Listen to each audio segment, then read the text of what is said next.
एक संत हमेशा घूमते रहते और लोगों को धर्म कर्म के लिए प्रेरित करते थे।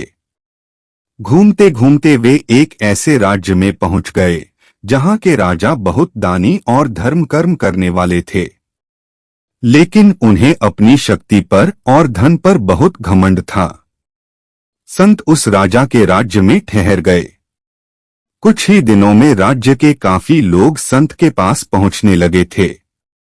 संत अपने अनुभव से लोगों की समस्याओं का हल बता देते थे।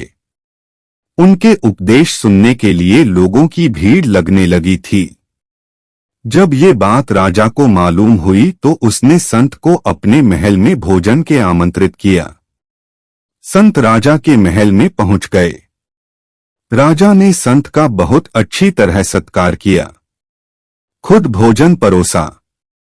खाने के बाद संत जाने लगे तो राजा ने कहा कि गुरुदेव, मैं आपको कुछ देना चाहता हूं। आप अपनी इच्छा के अनुसार मुझसे कुछ भी मांग सकते हैं। मैं आपकी हर इच्छा पूरी कर सकता हूं। मैं राजा हूं और मेरे लिए कुछ भी असंभव नहीं है। संत समझ गए कि राजा को अपने धन पर और शक्ति पर बहुत घमंड है। उन्होंने कहा कि राजन, आप अपनी सबसे प्रिय चीज मुझे दान में दे दीजिए।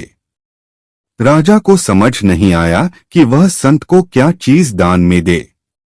उसने सोने के सिक्कों से संत का कमंडल भर दिया। संत ने कहा कि राजन, मुझे धन नहीं चाहिए, मुझे पैसों का लालच नहीं है। आप मुझे अपना अहंकार दे दीजिए। घमंड एक ऐसी बुराई है जिससे हमारे सभी गुणों का महत्व खत्म हो जाता है। इस बुराई की वजह से आपके भी सारे गुण महत्वहीन हो जाते हैं। राजा को घमंड से बचना चाहिए। आपके पास जो भी धन संपत्ति है उस पर आपकी प्रजा का भी हक है, क्योंकि राजा के लिए उसकी प्रजा का सुख ही सर्वोपरि होता है।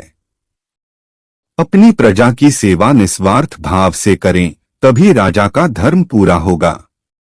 राजा को संत की बात समझ और उसने घमंड छोड़ने का संकल्प लिया।